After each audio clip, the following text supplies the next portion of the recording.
नमस्कार, मी डॉक्टर उल्का समरेंद्र नाईक निंबाळकर आणि तुमच्या सगळ्यांसाठी जे आज पुस्तक घेऊन आली आहे ते आहे विठोबा मिसिंग इन पंढरपूर विनायक होगाडे. मधुश्री पब्लिकेशनचं हे पुस्तक आहे.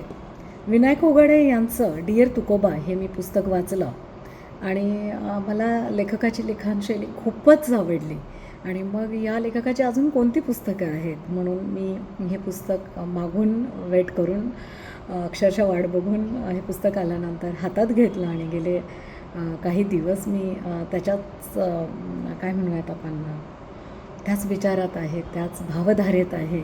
आणि विठोबा मिसिंग इन पंढरपूर म्हणजे काय असेल, या लेखकाने काय लिहिलं असेल असं वाटावं. तर विनायक होगाडे कोण आहेत? हे पत्रकार आहेत.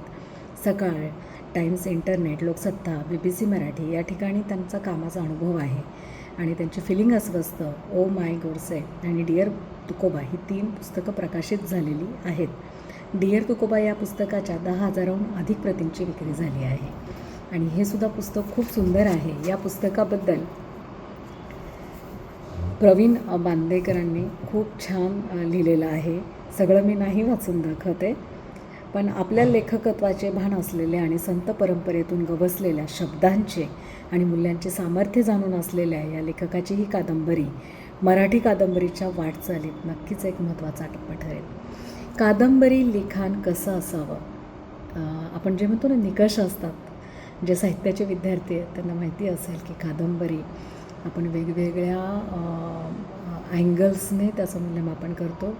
तर अक्षरशः याच्यात 100पैकी 100 काय जास्तच मार्क पडतील इतकं सुंदर हे पुस्तक आहे सगळ्याच बाबतीत. म्हणजे भाषा असेल, त्याचं कॅरेक्टर असेल, त्याचं बॅकग्राऊंड असेल, जो कंटेंट सांगायचा आहे, जो विचार सांगायचा, ज्या भावना पोचवायच्यात. म्हणजे ढसाढसा काही ठिकाणी रडायला होतं आपल्याला, आपण अंतर्मुख होतो की नक्की काय. इतकं सुंदर पुस्तक आहे. या पुस्तकात काय आहे हे मी अजिबात सांगणार नाही आहे. पण विठोबा मिसिंग इन पंढरपूर काय आहे हे नक्की वाचायला पाहिजे.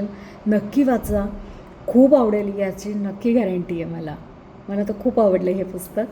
नक्की वाचा.